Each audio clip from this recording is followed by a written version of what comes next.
The youngest ever manager to manage in the UK, Sammy Leonard, I welcome you to the show. Thank you, mate. Appreciate having me on.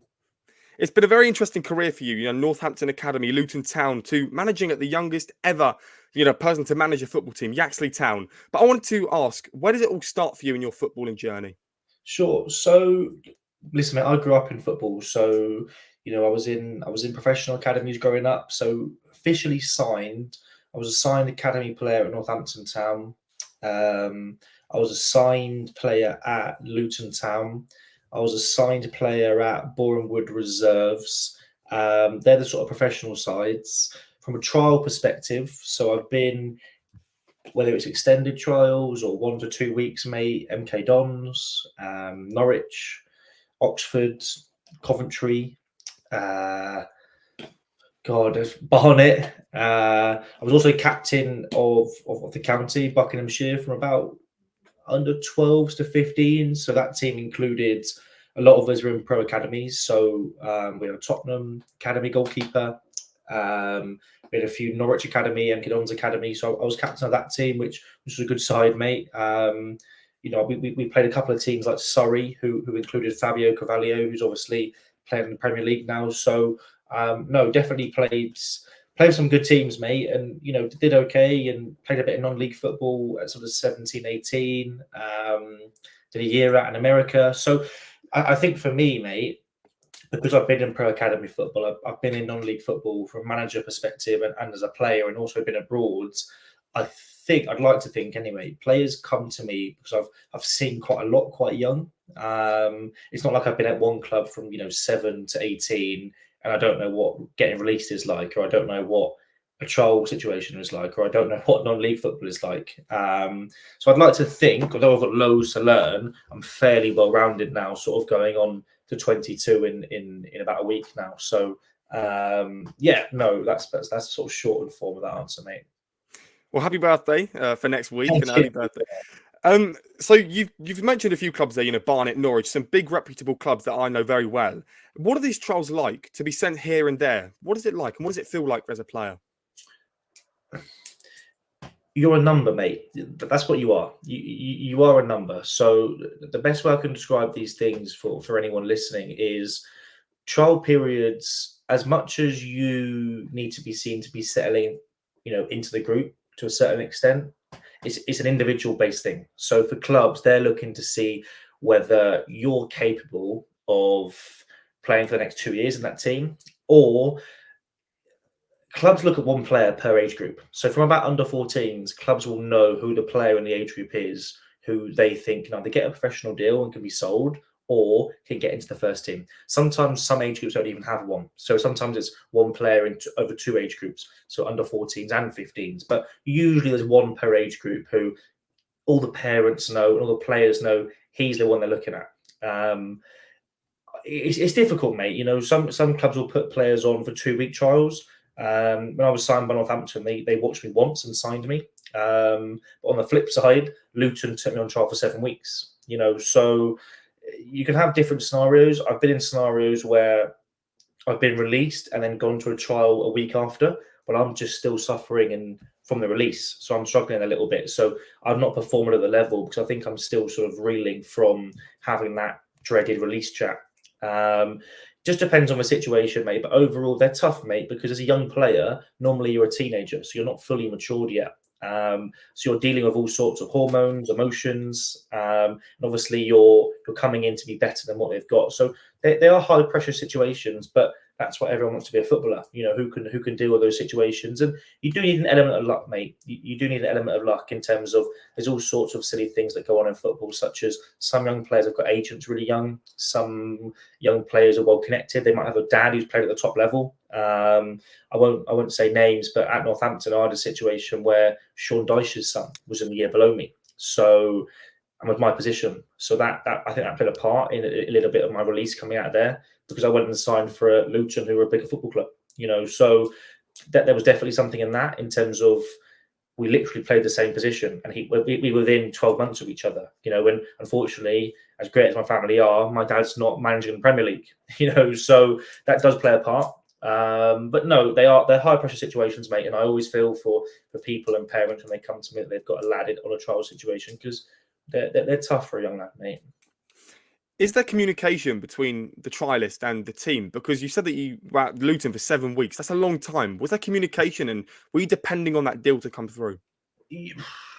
Not loads of it. There's a lack of communication in professional academies in general, mate. That's why there's a lot of stigma around it, because communication is normally quite poor. What I would say, in fairness to Luton, is that it's a brilliant football club, mate. You know, when it sounds cliche, but I did pick up a knee injury whilst there, which caused me a few problems there. And I wonder whether, if I hadn't picked that up and been out for sort of 7-8 months, if that had impacted things maybe slightly differently. So listen, they're a really good football club, and in fairness, the communication from Luton was very good. I believe it's one of the reasons they've come through the leagues, and because they've got good people at the football club. On the flip side, my communication with Hampton was poor. You know, I had no communication. Just to put it into perspective, I was an under 13 at one point playing with the under 18s. So I was playing 5 years up at one point and then got released. So there was definitely something going on behind the scenes of that.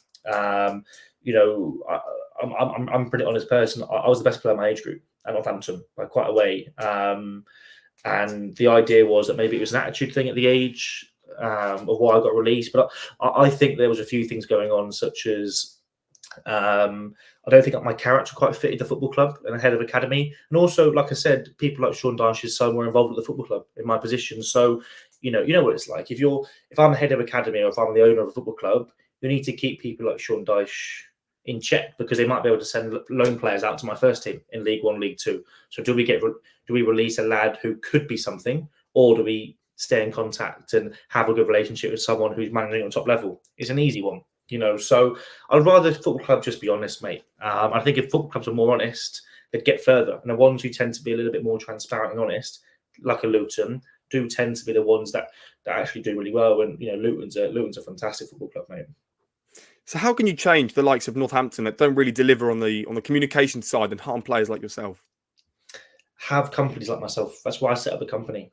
We try and support lads who go through these sort of things. I've got lots of lads. I've spoken to a couple of lads today, just before this podcast, who have come out of pro academies who, to be honest, mate, need help, because they've given so much their love to football. They haven't got many qualifications, rightly or wrongly, and they need to know what they're doing next. You know, and sometimes, not all, it'd be unfair to say all clubs do it, because some do, but there is a lack of help in a lot of football clubs, because once you're not part of their football club, that's it. I don't care about you.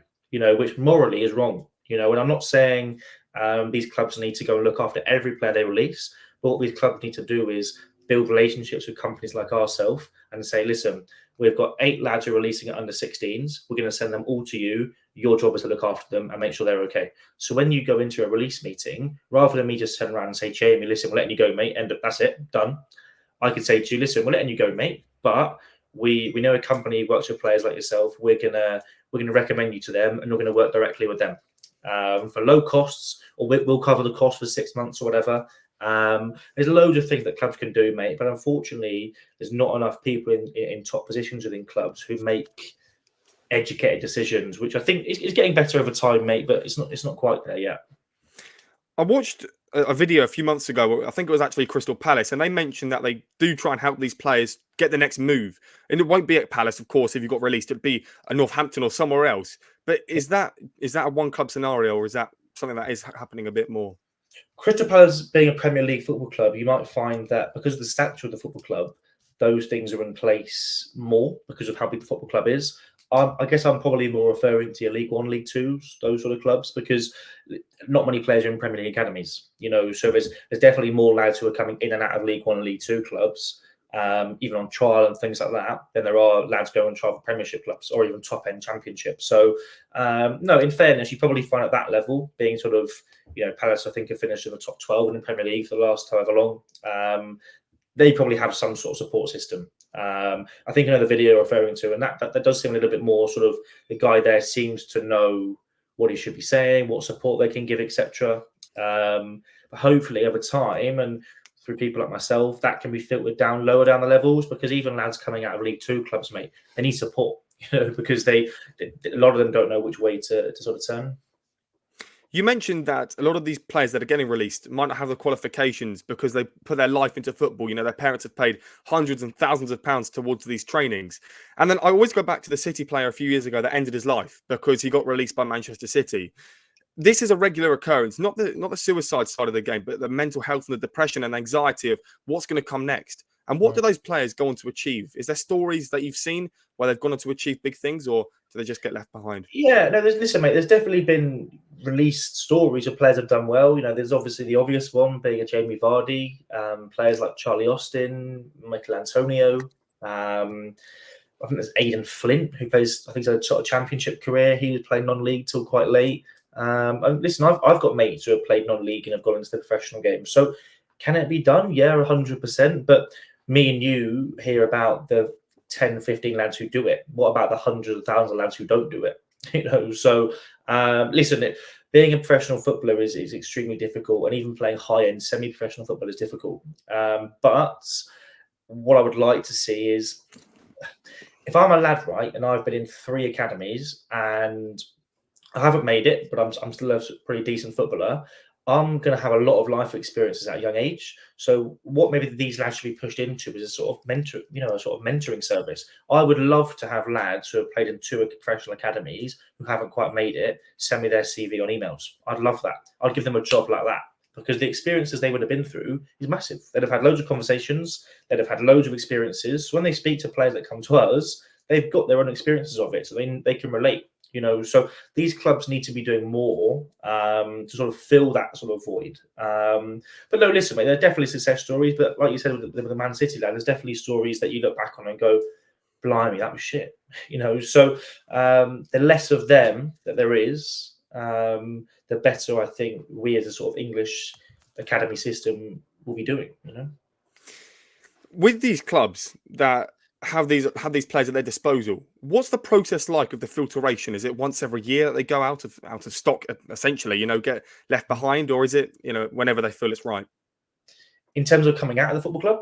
Out of the football club, yeah. Yeah, so contracts differ depending on the level. The 2 contracts I was given, I was on a 2-year deal from 12s to 14s at Northampton, and I was on about an 18-month at Luton, just because I joined late in the season. The shortest contracts I've seen from under 16s and below is a year, the shortest I've seen.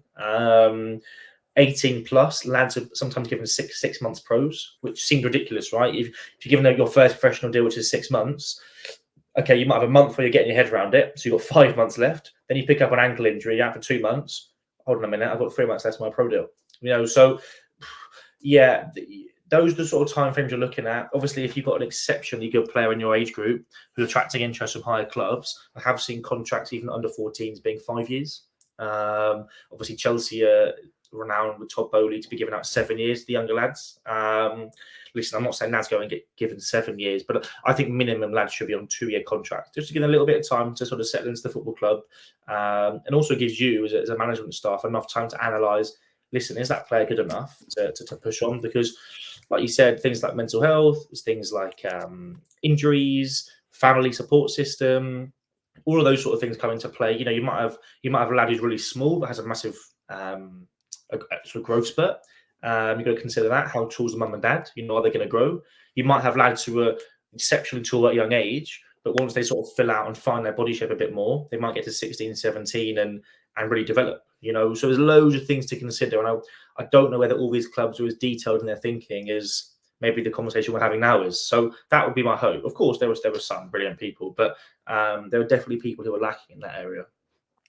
The big day that everyone would probably fear is the release day, when they probably get called into a room with the coach and their family, and they get told that the club no longer wants them. Is that how it goes? Is it as sail smoothing as that? I mean, that's a nice way of putting it. They're brutal meetings, bro. They are tough meetings that they last probably 15 minutes, and it goes on the lines of, "Sorry, mate, not good enough. See you later." You know, like they are brutal meetings, which they need to be. There's no point sitting there blabbering. They made their decision, you know. But I think what needs to be done is, listen, we're not going to renew. Thank you for all your service. This is what we're going to do to support you going forward, and this is how far we can go with that support. And we can't go any further, but we are willing to give you that support because you've given us 4 years of your time for the football club. That's the sort of conversation that should be having, not thanks, see you later. We'll send you one number and email, and that's it. Do you know what I mean? Like that doesn't cut it. But no, those meetings are brutal, mate. And that's not going to change anytime soon. Your career started to take off from what I've seen at Boreham Wood when you became the captain of the under-18s team. That transition from a few years of rejection to where you were now, what was that like as a feeling? My football, mate, is a unique one because I've managed young and I fell ill. So my football career was in the water after being out in the States, unfortunately. You know, not through any sort of help of my own.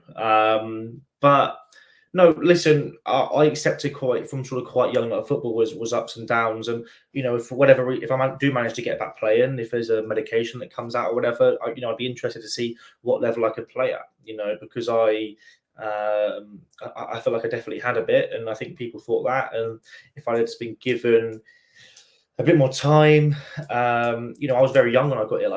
My career was sort of ended at 19.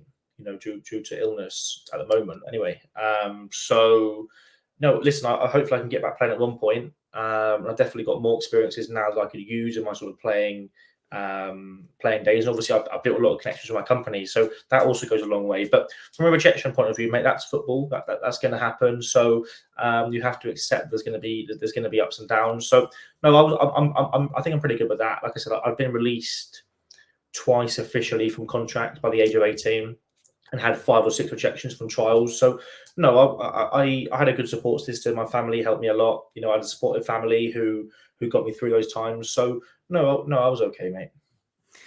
What is it like as a player to get that rejection after all these years of working hard? Because we've spoken about this opportunity that they've been given to go to the academy, you know, and maybe the phone call at 6 or 7 years old where, you know, they start to filter out as they get older. That feeling of the rejection personally to your family, do you feel like a bit of a letdown? I think it depends per player, depends per person, depends on your personality. I think a lot of lads feel like that. You know, I know lads who now literally cannot play any football because they're so crippled by the rejection they received as a youngster, and it just affects them so much. Your support system is massive. You know, one of the reasons my company is here is to support lads that maybe don't have that support system. You know, or need an extra voice to go and speak to. One of the reasons why I had the business full time now. So, no, definitely it can feel like that. Me personally, although I think I cried when I got released at under 14s. I'm not a big crier, but I remember crying. And by 16, it was tough for a week or so, mate, because you're sitting there thinking, I've given so much time. You know, all of year 11, I didn't go to school on a Tuesday because I was training. You know, so one of my grades from my GCSEs was affected because I never could make class, and then I got released from a knee injury that I got on an Astro, which is really innocuous, and I was just walking backwards and it just snapped my meniscus. So tough, mate, but your support system is massive. And my advice to anyone listening would be, if you haven't got the support system for whatever reason, go and find a company like myself, or even myself, find our socials and drop us a DM and say, listen, I've been through this. I want to play at this level, but I need the support and advice to get myself there. So if you don't have the support system, go out and find the support system. There are no excuses to just sort of sit in sort of mull on it, because life moves on, clubs move on, people move on. It's like a death in the family. Very sad, but you can't sit on it for too long because life moves on. That's just the nature of life. It's tough and it's brutal, and no one cares. It's the people who can keep going and keep taking rejection. They're the ones that, whether it's in football or business, they're the ones that will be successful. The dream for a lot of people would, of course, be that professional contract, the Leicester Cities or wherever it may be.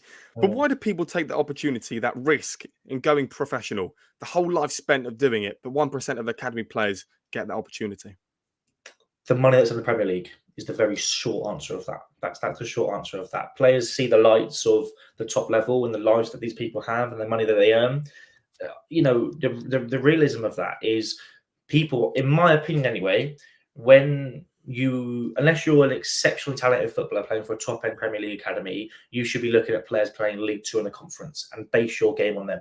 That's what you should be doing. What are they doing? Because your Ronaldos, your Messis, your Sakas, your Sanchos, these sort of top superstars that we hear about on Twitter with Fabrizio Romano, whoever it is, these are elite level athletes, who have got talent, in my opinion, a natural talent, plus ability, plus hard work. You should be looking at the likes of players at Boreham Wood, players at Willstone, players at Hartlepool. These are players that are seasoned professionals earning good money from football, but I bet you some of those stories they're gritty. I reckon a lot of those players have been down in the dumps for steps 3 and 4. And they've really had to grind to get where they are. They're the sort of stories that should be looked at. So again, I don't want to be too preachy, but if you're listening to this, don't always base yourself on the top level. Base yourself on professional footballers at the lower ends. And if you go and achieve more, then fantastic. You can set new goals. But I always say to lads, be really careful with your goal setting, because what some people do is they look at the top rather than the bottom and the middle of the goal. So you need to make sure that you don't go from 0 to 100. You need to make sure you go from 0 to 10. That's really important. So really try and filter those goals out. And that's what I try and do with my players. Forget top level, forget Championship, forget League One, focus on League Two and the Conference. And the same for my business. I try and look at people who are maybe turning over 25 grand a month, not people who are turning over 250 million a month, because does that mean I don't want to get there? No, of course I want to get there. But I need to be realistic and go, am I going to go from starting a business 18 months later turning over 300 million a month? No, I'm not. So let's try and be realistic with our sort of goals and step by step go there. And it's the same old thing where you go take everything day by day. If you give every day a certain amount of effort, you'll get to a certain place. I'm not a big fan of people saying in 5 years I want to be here. Okay, what about the next 4 years? So just be a little bit careful with the goals that are being set. An attitude is a thing that a lot of professionals or aspiring professionals have an issue with. A lot of them get rejected. And Ange Postecoglou said it the other day that the level in quality between League Two and the Premier League is very little, but the attitudes are big differences. And not to say that Stevenage players have poor attitudes, but the ones at the top are at the top for a reason. What sort of attitudes are displayed towards you at your company, but also what you've seen as a player? You can't have distractions in your life. You can't, mate. You can't have anyone who's taking you away from your goal. I always say to my, you've got to be careful what relationships you get in. Who's your girlfriend? What it's great having a girlfriend. You might have a fantastic partner who supports you fully. But if you've got a girlfriend who wants you to go out 3 times a week and wants to go clubbing on a Saturday and have good fun, that's great. Of course, brilliant. You go and do that. But if you want to be a professional footballer at the top level, that ain't going to happen. So be really careful with that. Who are your friends? What's your support group like? Are your friends? Listen, I love a night out. Don't get me wrong. I'm not going to sit here and say, those guys who say I've not had a drink in 2 years. Rubbish. They will have. Okay, but if you're going out Friday, Saturday, and a Wednesday for student night, you need to reconsider what you're doing. You need to I'm only going to go out for birthdays and big events. Maybe do something like that. So just be a little bit careful with who you're surrounding yourself with. So you've got relationships, your friendships, your support group, but also being able to cut people out who don't fit into what you need. Get rid of negative energy. I like to be around people who, rather than say I can't do it, they do anything they can to make it happen. I don't really like excuses. If you put your mind to something, anything can be achieved. If I say to a colleague of mine, can you go and phone 15 people today and have 15 conversations with 15 different players? Sorry, man, I can only do 8. Why's that? I'm just thinking time-wise, I've got to go out tonight. I've got to, walk the dogs or whatever. I don't care about any of that. That doesn't, I'm not bothered. I need a result, So if you want something bad enough, you'll make it happen. You'll put in the work. The lads who play at the top level, these are lads that have sacrificed Saturday nights, parties as a youngster. These are lads that after training, they're going into the gym and working on, plyometrics or whatever it is. What's your weaker foot like? Also, rest and recovery is really important. Sometimes people forget about that. Are you actually resting and getting enough sleep? I say to lads, things like sleeping tablets to make sure that you just go to sleep. Get yourself 8 hours, get yourself 9 hours. Sleeping for 4 hours and then getting up for training, that's difficult. Make sure you're sleeping enough. That's not to say don't have any fun, because you can also have fun as well at the right times, but really try and plan everything out and avoid distractions, because distractions is the difference between the good, the great, and the elite. And the elite have next to no, if not no, distractions or anyone that's pulling them in the wrong way. And as soon as they feel they've got any sort of distractions or things in the way, guess what? It's cut out. It's finished. See you later, mate. Goes away. Those are the people that I've experienced in business or in football that are uber successful. They are nice people, but if they want to be ruthless, they are fucking ruthless if they need to be. 100%, mate. For yourself, this attitude that you come across with now is a very positive one, but one that's constructive. You have to do this to be able to achieve this. This has come across in your career. You've developed this over time. From what? What coaches have given you this mentality? Really good question. Do you know what? A lot of it is family. You've got to give a lot of credit to my parents, grandparents, uncle, auntie, friends.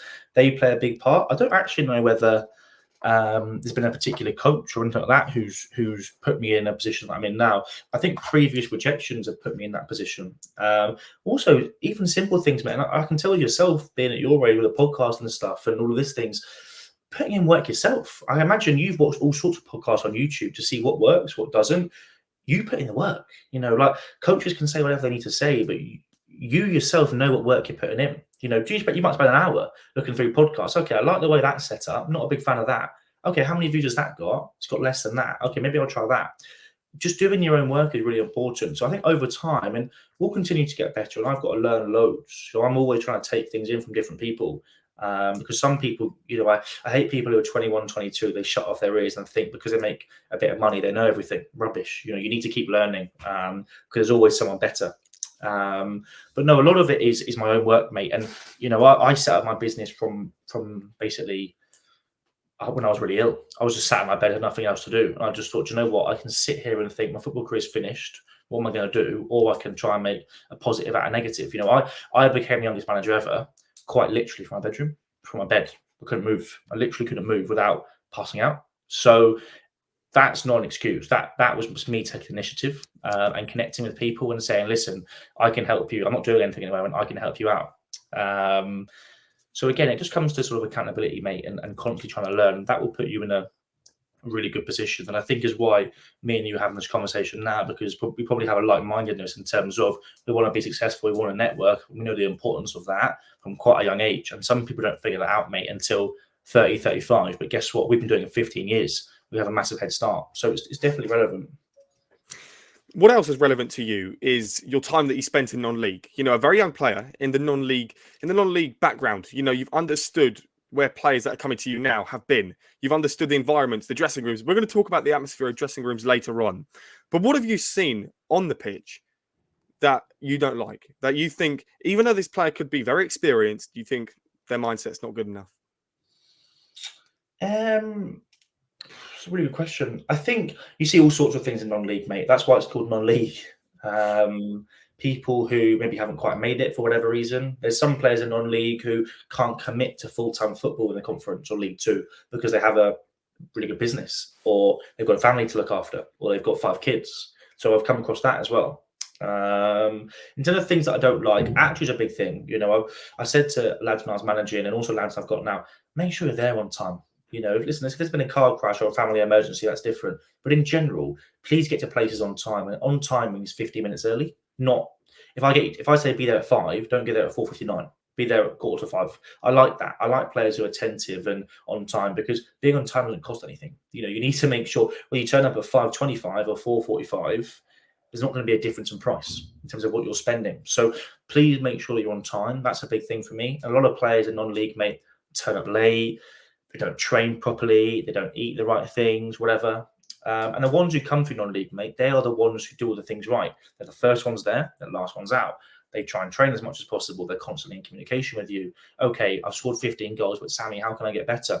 You can see the signs of someone in non-league who is potentially going to get themselves out of non-league. And I'm not surprised by any lads in my company who are doing well. And also friends of mine I see who are coming through non-league and doing well in their early 20s and stuff, because they have the mentality of a professional footballer without being one yet. And you can see that. You can see the signs. You can see the lads who miss a Saturday night to get their rest. You can see the lads who are constantly improving on areas they need to improve on. But there's all sorts of things such as attitudes, timekeeping, just the way people speak to one another. I've had all sorts. I've had some. I remember going to Yaxley again. I'm not going to say names on players, but I had one player on John Yaxley who messaged me, "Yo, what you saying, bro?" And I thought, listen, I'm not going to sit here and start sort of call me sir and all this sort of stuff, because you got to earn respect. But make sure you're speaking to people properly. If you don't speak to your manager at work like that, we need a job. So don't speak to me like that. So just little things like that. Just make sure you're doing the right things. These aren't hard things, but you'd be amazed how many people get these things wrong. Those little 1% build up to 10, 15%, and they will make a lot of difference. The player who messaged you, yo, bro, that there's an authority between the player and the manager. Were you underestimated because of your age? Is that what you think it is? When I first walked in the dressing room, the answer would have been probably yes. 10 days in, no, I don't think so. That's not my personality. If anything, it probably went further than some of the experienced managers, I would say. The club had a very experienced manager who had won them Step 5 the year before, who hadn't won a game for them in 26 games. And we picked up back-to-back wins. And he definitely had respect as a football manager. So no, I think that was earned over time. But you got to earn it, especially when I got the job, I was 20. Managing at Step 4. So you got to earn it to a certain extent. And I also brought in people who I knew and knew me and knew how I worked. But I was always going to get into a sort of business within football and management from very young. I always said to everyone, I'm going to manage young. It's going to happen. And I'll take a job in the near future as well when I feel like it's right. My aim, and I'll say this, I want to own a football club. That's what I want to do. I intend of actually owning one and probably managing it at the same time. I need to manage. I'm someone who needs to take charge. That's not a sort of an issue of mine, but I'm also aware that I'm not very good at listening to someone else telling me what to do. That's why I managed so young. But I think I'm good at dealing with people who are colleagues of mine or people that work for me. I think those people would say, listen, Sammy's pretty fair and he'll treat you right, but he's definitely someone who needs to have the last say. That's just the way I am. But from an age point of view, maybe initially, mate, but I think over time that evaporated. Obviously, once you won a couple of games, picked up a point away from home, got into a cup final, all of those sort of things. When you start to achieve things like that, people then start to take you a little bit more seriously. So it was just a matter of time for me. I knew where I was at, but sometimes you've got to prove it, which again, that's part of it. That's part of life, really, mate. For a non-league club like Yaxley or other teams, around up and down the country, what's the setup like behind the scenes? You spoke about bringing people in, but there must be limitations of who you can and can't bring in. Depends on the club. Listen, Yaxley got some really nice people. Yaxley isn't run very well. That's not really a surprise. The ins and outs of that, the club know. I don't need to sort of go into detail on that, but the club isn't run brilliantly, hence why they're struggling, hence why they've been relegated, hence why they're mid-table at Step 5 now. The table doesn't lie, results don't lie, so it's a tough one. There's all sorts of things that should be done but aren't. In all sorts of clubs, you need to have a manager, in my opinion. You need to have a head of recruitment. You need to have a board that know their football. You need to have a good fan base. You need to have a training facility. You need to make sure that there's kit provided, track suits for game day. You need to make sure that players are paid their worth. You need to have goal bonuses. You need to make sure that players can get to games. There's all sorts of things that you've got to think about. You need to make sure that the food after games is of a reasonable standard and it's not just sausage and chips. It needs to be, in my opinion, pasta or chicken. Just little things like this that you'd be amazed how many clubs get it wrong. So I said about owning a club and all that sort of stuff. That's why I look at someone like Dorking Wanderers who have come through to the National League. I'll do something like that. I'm pretty certain of it. But what I say to people is the reason they've done so well is because they put things in place to get to that level. They're run properly. They have the right people in the right positions. Yeah, they're struggling a little bit at the moment, but to go from Step 10 to Step 1 is unbelievable. Yeah, you might have had a bit of finance, but there would have been a lot of organisation to get to that point. Football, being successful at a football club is about organisation, and a lot of clubs can't organise properly and don't have people at the top who are qualified enough to making the decisions that they're making. So how do you get around that? Well, one of the only answers to that is actually having a club yourself. So if it's my club, I can do what I want with it. So that would potentially be a step for me in the future, mate. It's something that I'm looking into. Well, I wish you the best, of course, with that football, managerial, and of course, ownership duties. Media man, head of social media. You never ever know. And why would an owner, so the complete opposite of yourself, a lazy owner, why would they even want to own a football club in the first place? Why is it worth their time? Honestly, mate, there's not an answer to that. Again, I think that's a fantastic question. I think people have, because they do well in life, so they might have a successful business, or they might make a bit of money, or they might inherit a bit of money. Their hobby might be football, so they put that into a football club. But I think a lot of these people, what they do is they invest into a football club, They put their money into it. They own a football club, and then they realise, oh wow, there's a lot more to it than meets the eye. So they end up getting themselves in a little bit of pickle. The amount of managers at the moment, I'm sure you've seen, even in the professional game, they're having so many problems because they're not running the football club correctly. The biggest one right now is Man United. It's not run properly. It's not run. How can Manchester United not have a sporting director? Anyone with the same, me and you could work that out in 5 minutes on this podcast, but a multi-billionaire can't work that out. It's ludicrous. It's crazy, to think that. I think a Step 4 club should have a sporting director. It might sound over the top, but they need someone to be that sort of. I've always said, right, if I'm a chairman, I need someone between me and the manager, someone who communicates between both, someone who could hear both sides and be a reference. You need that at all levels to be successful. So how can Manchester United not have that? So, I think Gary Neville gets a lot of stick. And listen, mate, he does say some things where you think, bloody hell, Gary. But he is totally right when he says the structure at Manchester United is horrendous. How can you have no sporting director? How can you buy players who are 31 on 6-year deals? These are just crazy decisions that, quite simply, mate, they come down to one root problem. There is no organisation within the football club. Organisation is your biggest friend. It's like planning your day, right? The more planning I do on my week, the more successful I am in that week, the more money I make, the more conversations I have. If I don't put anything in my planner, nothing happens because I just don't know what I'm doing at any time. So planning is your biggest friend, and organisation is really successful. The key to being successful in non-league professional game, in my opinion. You spoke about bonuses for game days, goal bonuses. Is that an insight for players to do well? Because obviously you get the wage, but to get more money, that must be an even bigger insight for players to sign for a club, but also perform to their best level. Some clubs put in massive bonuses. You hit 15 goals, I'll pay you 1,500 in cash. No one knows about it. Those sort of things go on. Massive incentive. Clubs use bonuses to pull players in. Goal bonus. I know lads. I've got a friend who plays conference football who is a striker but has a clean sheet bonus. So there's all sorts of things that they go on.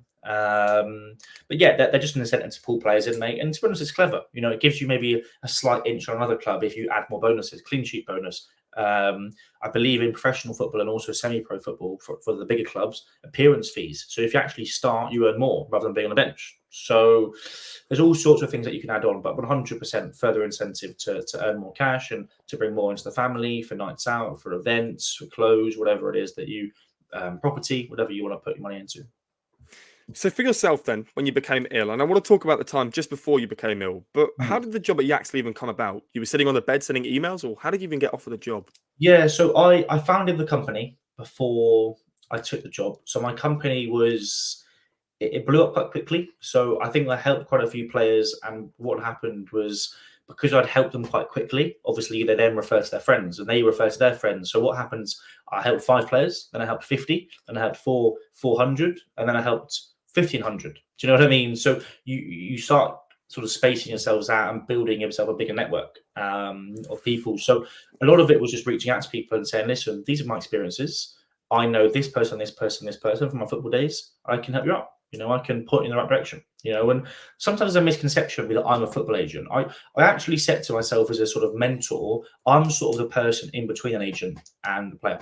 I'm that person in between. So I don't take percentages of my players' wages, but I will come to an arrangement with the player in terms of I'm there as a support system and I can point you in the right direction for clubs. So, for example, I've had a missed call whilst on this podcast, and that person will tell me after this call, Sammy, I've been offered these 2 clubs. Which one's better? And I'll give him my thoughts. And he trusts me to give him my thoughts on that because I work in the industry. I've spoke to those players before. I know the managers. I know the players. So it's almost like a sounding board for these players, because sometimes the problem you have with agents is they're doing it for their own self. They're doing it for what they can earn in the back pocket, not necessarily the player. So if they can earn 10,000 rather than 7,000, they'll pick 10,000 even if it's the worst move for you. So my job is to sort of make sure that doesn't happen. I've got lots of players who are on 3-year contracts with agencies, but they also work with me, and their agents have to accept that. So the agents don't take the piss. So we sort of become the middleman in that. And to be honest, mate, it was a gap in the market. People won't necessarily admit this, but I think that there's been quite a lot of people who have copied my business idea since we founded it all over social media. I've seen all sorts of people literally put the same model in place. I had one guy who criticised me heavily for setting up my business for whatever reason. That's what happened. Criticised me heavily for it.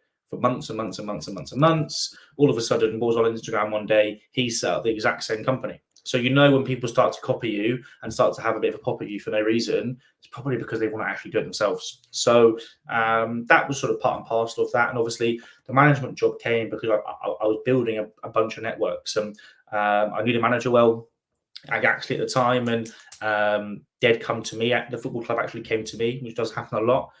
Clubs and chairmen will phone me and say, Sammy, what do you think about this player? Because they know that I'll give them an honest opinion on it. And I might have seen them play. So he actually knew me well, and they were using me for advice on different stuff. So it just felt right, I think, for both parties, for me to actually take it over rather than, appoint a manager, then they still come to me for recommendations. That almost seemed a bit silly. So that's sort of how it came about, buddy. But you've never managed a team before, Yaxley. So why would they put your faith in you? How did you sell yourself to the board? I'm a good salesman. Yeah, I think I can sell myself well for my age anyway. I think my contacts was the biggest thing, mate. I said to them, listen, I can 100%, and they knew it because, I had the players on my social media, I had the numbers, I had players who already got in contact. I had some players saying to the football club, I'll come and play for you on one condition, you appoint Sammy. Okay, so there was a few of that going on as well. So for the club, they could see, okay, this kid's young, it's a bit of a risk, but they're bottom of the table. When I came in, they were 22 points adrift. They were gone. They were relegated already. I knew that when I took the job. I might not have said that because I didn't want that to portray into my dressing room. But when you're 22 points adrift and the team above you was a game in hand, you finish, mate, with 20 games to go. So especially when I needed to revamp the whole squad. My job was to sort of bring a little bit of pride into the football club, make them more difficult to play again, concede less goals. Can we get into the cup final? Can we win a game? The game we won in the league, Harborough, they're top of the league this season by 6-7 points. So we drew against Shepshed away, who were an established team at that level. We won a semi-final. We lost to a team that finished 5th in the last minute. So we've definitely made the team harder to beat. But I also had not a lot of contact time. I basically brought an entire new 11 in whatever month it was, 20 games to go, if not less, 17, to basically gel on the spot and go and play straight away. I took the job, and I think 24 hours later, we played Sydney away, who are quite a big club in at step 3, and I hadn't brought any players in. And I met the lads for 25 minutes. So I had some tough gigs and learned a lot. And there's definitely mistakes that I've made, mate, that going into the future, I wouldn't make such mistakes. But again, you learn on the job. The biggest way you're going to learn is actually doing it and just putting 2 feet in and going, do you know what, let's go for it. Some really good stuff from it, and also some stuff that I regret, actually, and I wouldn't have done. But that's all part and parcel of it, mate. When you walked into Yaxley, and obviously you must have had an initiation to think, this team needs a revamp. They need a new era, if you like, the Sammy era. What sort of things do you look at and think, just in your head, or you talk to them, you're not good enough. You're not going to be good enough to play for this team. I want to win at everything. Board game. We can play a board game at Christmas. I have to win. So I like to win.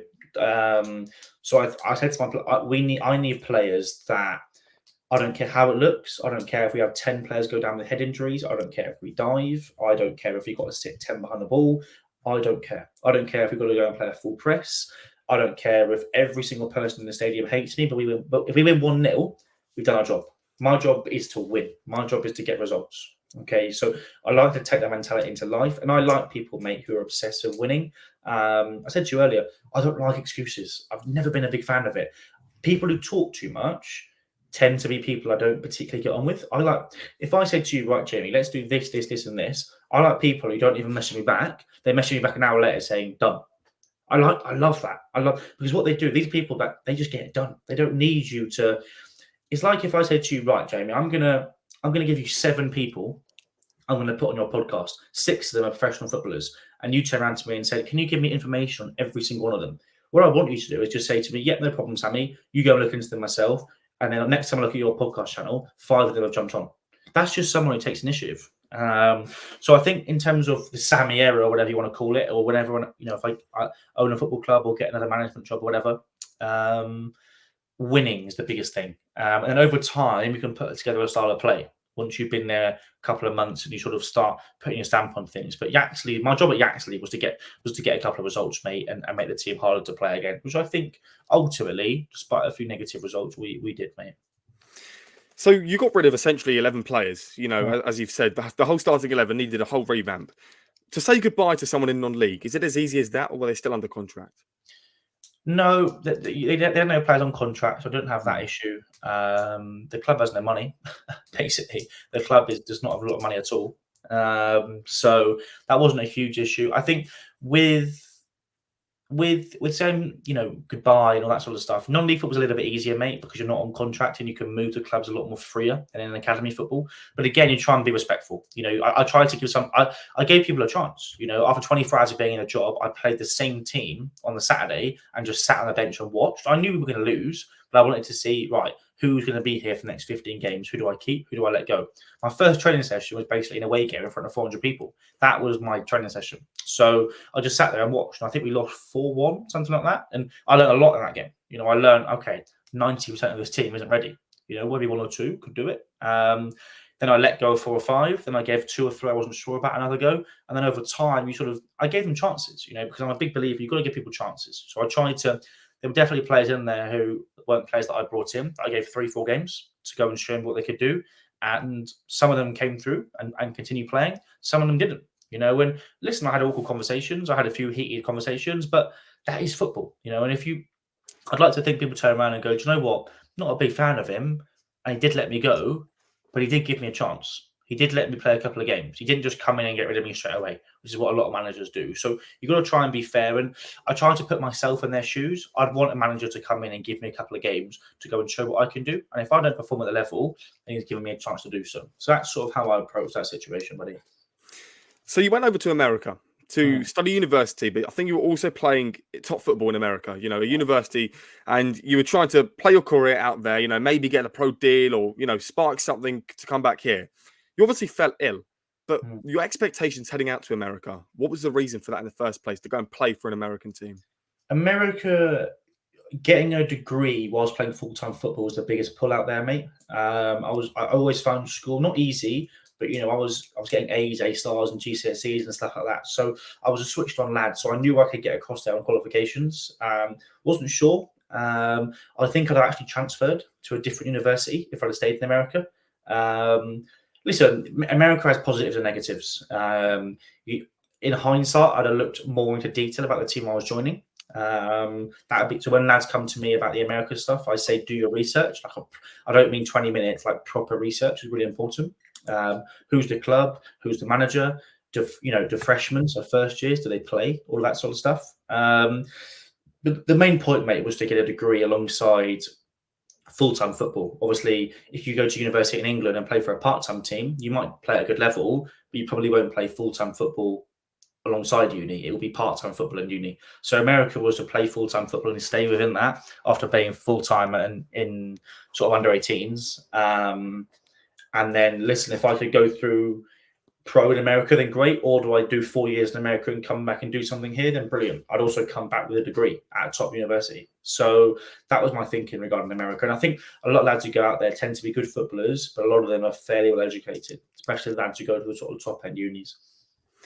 I've spoken to loads of people before who have gone to America, and they've played out there. So no university, they've just gone out there to play, in academies. And, I saw with the Premier League this year when Premier League teams like Brentford and Fulham went out there, to go and play some football games in some tournaments. The stadiums for college, university stadiums are like 30,000 seats, just for some 18-year-olds to go and kick a ball. But why? Why is the investment there for America? Why is it there for people like yourself? America it's so different to England. It's unbelievable. Obviously, science is obviously a big part of that. There's obviously just more people in the country. But I think one of the biggest things is football isn't the main sport out there, and they're trying to grow it, and they're putting everything into it. Football is football is the main sport within England. When you go to America, basketball and all of these sort of sports, they are the main sports over there. So they're trying to grow America. So sometimes what happens, I think, is people go and invest a lot of money into America, hoping to grow it. And I actually don't think, I think it's nigh on impossible to give America the push that maybe Saudi Arabia has, just because basketball and sports like this, they are so popular. Baseball, things like this, they are so popular in America. Trying to get rid of that sort of culture is really difficult. Whereas in places like Saudi, I'm not sure if the same culture is there for a sport. So trying to build football up is a lot easier than doing it in America. You know, you see David Beckham obviously going over there and trying to build something. Listen, he's obviously done okay, and you know, Messi's gone over there and things like that. But in general, if you remember, there's a point where everyone thought America was going to sort of blow up and all these players were going to go over there. Not that many players have gone over there, really. Whereas you look at Saudi, a lot of players, whether they come back or not, a lot of players who were sort of 26, 27 have gone to Saudi, you know. So they've given it a bigger push because they haven't got the culture of a basketball or a baseball already there, in my opinion. But the reason behind, I think, America's sort of tendencies and all that sort of stuff is because the country is so actively wanting football to be big, so they're putting so much money and advertisement into it, but they just can't quite put it together because obviously they get a lot of stick in America because they have lots of people there, but they make no noise, you know. So there's obviously all of that sort of stuff. And to be honest, mate, that's sort of not true. It's just that English people are mental. So it's more that English people are so crazy that America's so bad. So yeah, I mean, that's a slight misconception on that side of things. I mean, you just mentioned America. We've seen with China a few years ago when they tried to invest into the Chinese Super League, and you know that didn't go to plan. What's Saudi Arabia, from your point of view, your eyes? What's that going to become? Is that going to become the next big thing? No, I don't think so. I think it will die out. I think it will die out. Listen, I'm not in a position to go and call that, but my gut tells me that's going to die out. I think the likes of Jordan Henderson, the likes of Benzema, the likes of Jota, already looking to come back. That's not a good sign. It's not. I believe that's got 2 years. That's got another 18 months, 2 years on it, where players are going to go. They're going to get forced the money, but the more players that go there and then leave, the worse it's going to look. And I think what's happening is they're realizing that the money's good, but Jordan Henderson's going from playing at Anfield to playing in front of 2,000 people. That just isn't going to work for those players, you know. And they realize that money's not everything, and maybe these players have got to go and make that mistake to not do it again. And these players know people, mate. You know, Jordan Henderson will know people. Benzema will know people. They will be telling people, don't go and do it. That's why we want to come back, you know. So that will, I think, filter out and block off Saudi. Listen, there'll always be a few players, mate, who are just going for the money at the back end of their career.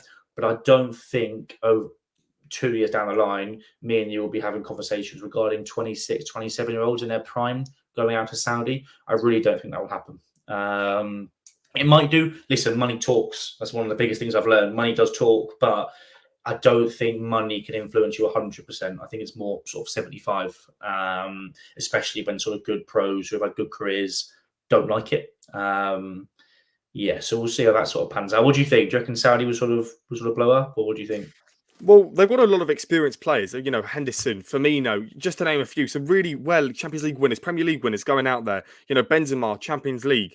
And I do think that it's going to die out because can they afford to not just give these teams all this money to go buy Benzema and Henderson, but to go and invest in the academies, the youth teams, the substitutes? And then how are they going to get the fans? You know, how can they get the 2,000 to 40,000 fans? It's kind of impossible right now to look at it. You know, they had Ronaldo there. It was a great welcoming for him. It was in front of a lot of people, 60,000, I think.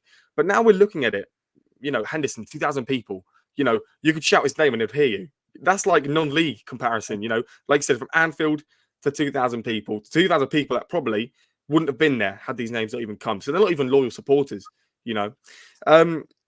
But you yourself, you saw an early retirement due to a blood clot in your lungs, you know, a very serious thing to have, you know, something that you haven't been able to change. And you said if there's some sort of medicine, then of course you'd take it.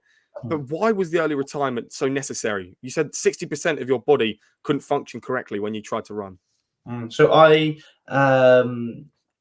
listen, my story, again, this sort of fits the story in terms of my illness was and still the illness that I have now. I take 5-6 medications a day, strong medications to keep me functioning to a certain degree. I still have problems now, such as vision, dizziness, all of this sort of stuff that my meds sort of put on hold. But so I picked up, in short, mate, I know there's a lot of controversy behind it, but I took my second vaccine, my Moderna jab. I very quickly picked up a blood clot from it, which obviously, the NHS were trying to push out the vaccines at the time. There was a lot of controversy behind it, but it was from the blood clot. I was from the vaccine. It's even on my NHS records, So, and I knew as soon as I took it, my body went cold. So I knew that something been injected here that doesn't fit in my body. Does that mean that I'm completely anti-vax? No, because for some people I can understand it makes sense, but for me it didn't work.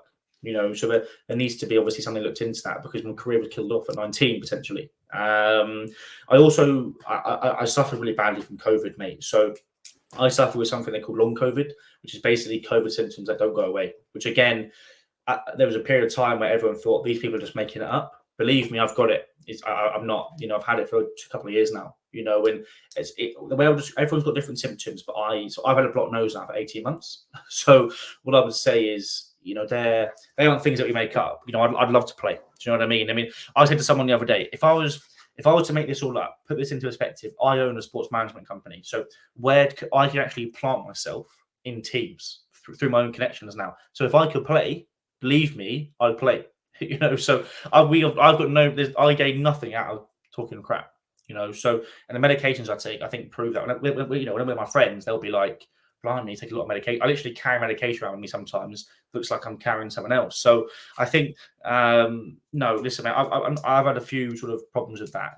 My blood clot sort of, I took blood thinners, which sort of thinned the blood clot out of my lungs. So I don't suffer with that. A bit of scarring on my lungs, which I think causes me a few problems. I can operate. It's just when I do exercise, mate, I get really dizzy and it knocks me out. So, yeah, hopefully, fingers crossed, over as the years progress, things come out and I'm trying different things to try and I'd say I'm operating at about 65% of what I was previously. So it allows me to function, but obviously I can't function 100%. So I get tired pretty quickly. Obviously managing was tough because I had my business, I had management, I had a lot of PR, all that sort of stuff. So those were long days, So I've been asked a lot, why I haven't taken another job, and I've been offered a few things. But haven't felt like it was right, because I think if I go in again, because of problems that I have with my health at times, and also a business that is busy, I need to make sure that the people around me at football club, they know their job and there's a good structure. At Yaxley, I have no regrets regarding it in terms of taking the job, but I would only take something now if the structure was there. And obviously, to find that structure, I might need to go and buy my own football club, or I'm going to need to get lucky and find someone who's proper and knows their stuff, mate, which is rare in lower league football. So the 65% then that you operate at, it's not 100%. So I'm presuming, let's say you could run for 15 minutes now, you could have run for 45 minutes in the past. This is the difference that you would see. But how did you self-diagnose that? Is it just one day you said your body went cold with the vaccine? Was it straight away? So it was within 24 hours. So my body went very cold straight away. Then 24 hours later, rushed into hospital, told that I had a blood clot, did all the scans, all that sort of stuff. And I've since paid a lot of money for private doctors who have sort of diagnosed me with this sort of long COVID, who are sort of long COVID specialists, all that sort of stuff. And I also sometimes feel for people when I tell them, because unless you have it, it's very hard to understand. But when I speak to people who have had similar problems with me in different groups and stuff, we totally relate. So it's very difficult, and I understand that. It's frustrating me. I wish there'd be more people can do. And so a lot of people are campaigning for more medication to be put out, all of that sort of stuff. And don't even get me started on your Boris Johnsons, your Matt Hancocks, because when you fall ill from things that they want you to take, that's a hard pill to swallow. So no, listen, mate, hopefully more stuff is done. And again, for anyone listening, trying to make people aware of these sort of illnesses such as long COVID, vaccine injuries, which unfortunately I've suffered from both. The more people, even if it's your mum and your dad, you can let know, the more awareness there is. So that would be massively helpful for myself, for other people, just spread awareness that these things do exist. And just because top BBC's, ITV, just because they don't spout it all the time doesn't mean it doesn't exist. So if you go and search for it, you'll find cases of this. People have died from the vaccine. Factually died.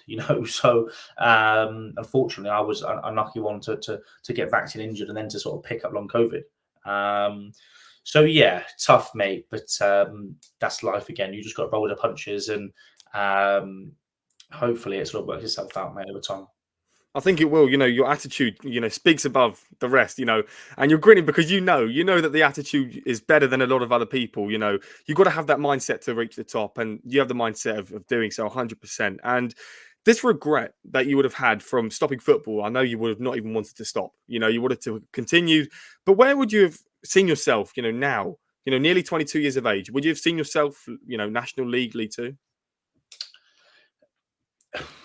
Yeah, I honestly, mate, I don't know. I don't know. I don't know. I think it depends on the way I say it is this, right? I don't know whether my business would have formed if I'd have kept playing. So there's that. That's the really big thing to think about, because if I was to get back playing now, I could sign a professional contract tomorrow. 100%. Not necessarily because of my ability. I know the people who would give me it. Where I could put together a deal or something like that, rightly or wrongly, whether people agree with that or not, I could make that happen. Could I do that without my business being formed? I'm not so sure. Does that mean I could get myself there? Yeah, I think so. I think I could have had a career. I think I was limited in certain areas, and I needed things that I needed to improve. But I definitely had things that I felt other people didn't have. I've always been pretty confident, so from a changing room perspective, I was captain of most teams that I played for.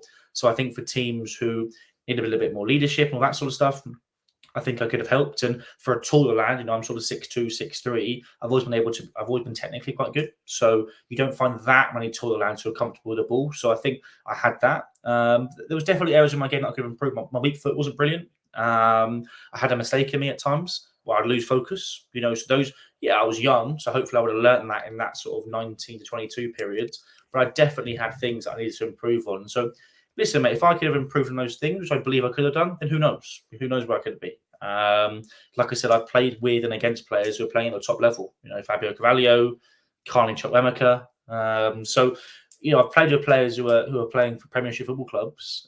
Louis Barry.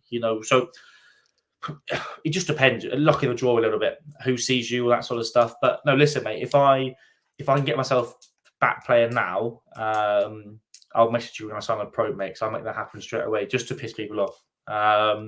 But no, it just depends on who you know, mate. That's the big thing, and also how hard you work. So who knows, mate? Who knows what could happen sort of come 26, 27. And lastly, what advice would you give to people that are looking maybe, 15, 16, but also they could be, heading into that professional era? What advice would you give to them? Go and find a support network that is going to support you through the ups and downs of football, because no matter how talented you are going to need help from family, from friends, from companies like myself, even people like yourself, Jamie. Just to speak to people in football is a bit of a sounding board. Drop them a DM on Instagram. Go and have conversations with people, because you need to build a network of people that that you can tap into. And also, a soundboard. You do need support, because life is not the same as 40 years ago. Social media is getting bigger and bigger every day. This podcast, I imagine, will go out on social media. My content goes out on social media. Everything is out there for everyone to see. So life is tough for younger people now. So you need to support yourself as much as possible. You have a good support network and you get the right advice, and you're talented and you work hard, no matter what industry you're in. My biggest finding that I know now 100%, you will be successful. But the ones who miss out one component out of those four, they will not quite get there. So try and get all four, and you'll put yourself in a good place. That's everything from me today, Sammy. I really appreciate you coming on. And of course, I'm sure everyone's going to love the show as much as I have. Thank you very much. Thank you, mate. Appreciate getting me on, buddy.